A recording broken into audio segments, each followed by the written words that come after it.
Hello video creators, today we're going to combine graphic shapes with the track matte key effect to create the following transitions in Adobe Premiere Pro.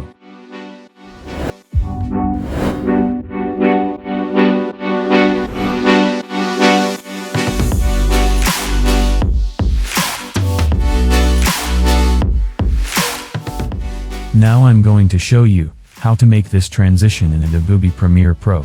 Inside the Premiere I've already got these two clips on the timeline. That will come to use for the demo. We're going to start by moving the second video to the second track of the timeline, and let it overlap for a few seconds with the first video. Next, we're going to switch to the eraser tool by hitting the C key and then cut the second video at the end of the first video, and after that we can switch back to the selection tool by hitting the V key, and then I'll move the leftover of the second video back to the first track, because this is the part that we're going to use for the transition. Now it's time to add a shape to the video, and we're going to do this with the ellipse tool. We can now simply left click somewhere in the program monitor and then draw a circle holding this shift key. Next I'm going to shorten the duration of the graphic layer, so it will match with the transition. In the next steps, we'll come to animate the circle. Make sure you've got the graphic layer selected, and head over to the effects control panel.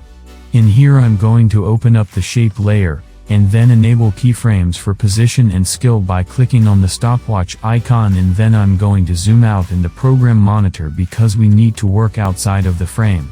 Now we're going to start the animation here in the right bottom corner. So I'm going to play around with position values until the circle is just out of the frame. It might be a little hard to see, but the position of the circle is here where the red box is, and that's our starting position as well. So we're going to move these two keyframes to the beginning, and for the next set of keyframes, we're going to move the circle back into the frame, and then we're going to scale it up so it will fill up the entire frame. And with these two sets of keyframes, then finally I will also move the last set of keyframes to the end of the transition. Now see the preview after shape animation. We're going to use this white shape to reveal the second video. And to do this we need to add the track matte key effect in the effects panel. You can find this under video effects keying. You need to apply this effect to the video on the second track, and then inside the effects control panel, we can select a matte layer, in this case layer number 3. And now the video on the second track gets revealed by the circle shape. This is already looking great, but in the next steps we can make this look even better. First I'm going to select the graphic layer, which includes the circle, and then head over to the effects control panel, and in there I'm going to enable a stroke, and I'm going to increase the width, and if you look at the program monitor, you can see that the circle is increasing in size but nothing else is happening. We select the Luma option in the track matte key effect, and now you can see that this gray stroke reveals a mix of both videos. Let's see the final preview, our first shape layer transition, and now you know all the basics to create some awesome shape transitions with the track matte key effect. But this tutorial is not finished yet. I'm going to show you a few more examples. Let's start with this one.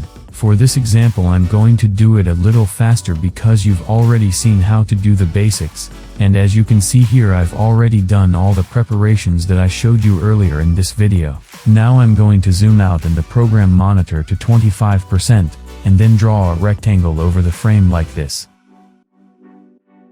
You can see that reveals the video below because we've already applied the track matte key effect.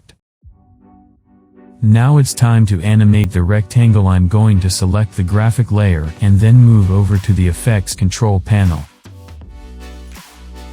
And there I'm going to enable keyframes for position. So I'm going to move this keyframe to the start of the transition, and I'm going to move the rectangle somewhere halfway in the frame. We need 2 keyframes of this position, so go to copy it by hitting Ctrl C, then move a couple of frames forward and hit Ctrl V to paste it. And then we need to make one more final keyframe by moving the rectangle fully in of the frame. Then we're going to improve the animation by the middle keyframes. We're going to select Bezier.